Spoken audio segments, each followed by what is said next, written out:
Hi everyone, this is Matthew Kruse coming to you from the state of Minas Gerais.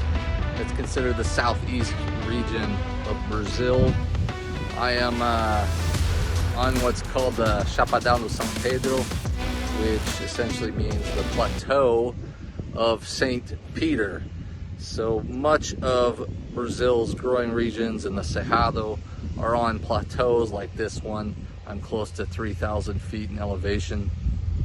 And Brazilians are quite fond of naming a lot of their farms and their regions and their plateaus after Catholic saints. And so we're on the plateau of St. Peter, which among other things is or was the patron saint of rain, which is very important for this time of year, obviously. So my wife and I are hosting a tour here that starts this weekend.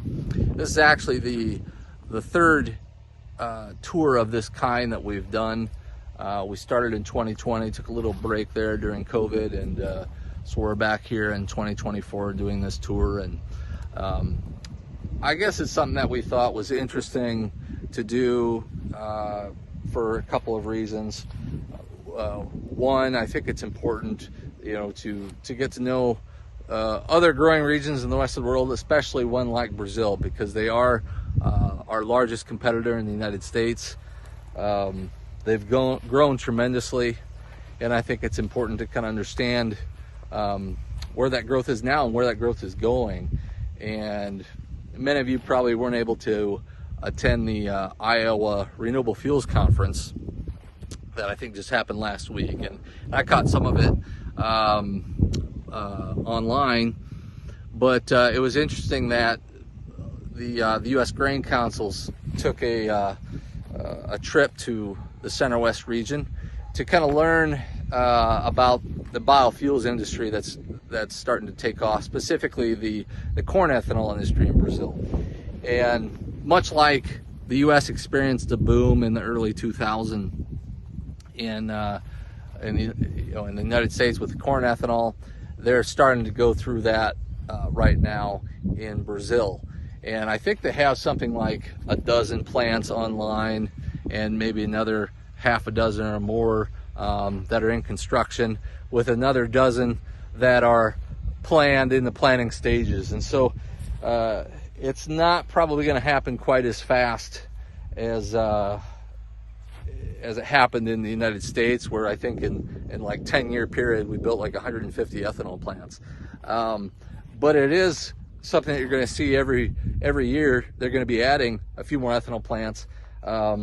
That's good and bad for us. I think on one hand it means they're going to consume more corn, and so they'll export potentially less corn, but it also means they might compete with our ethanol market.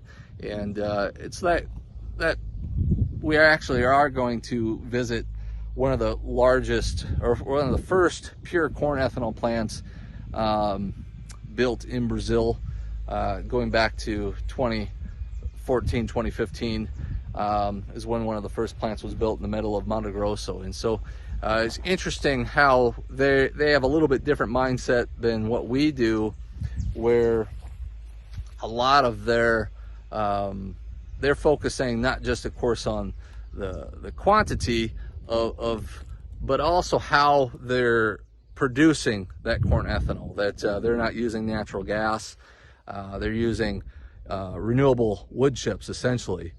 And what that does is it gives them a much lower carbon score for the production of their ethanol.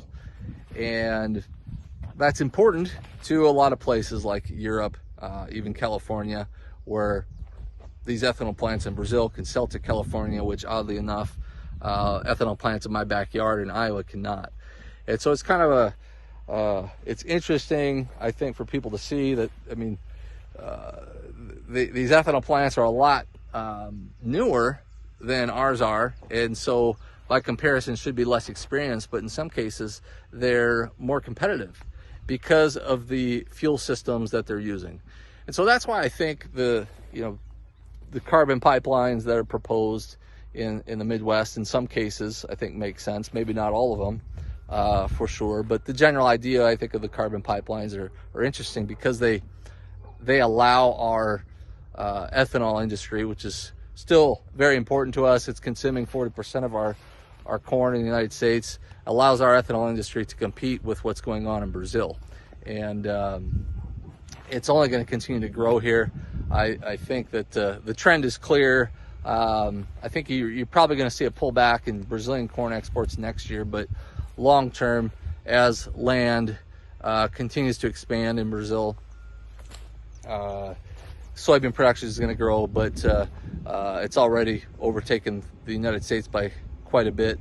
But I think you're going to eventually see corn continue to expand and grow and follow that as well. And that's just going to fuel their corn ethanol boom that's currently taking place and become a major competitor for the United States. You can find us on Facebook, YouTube, and TikTok.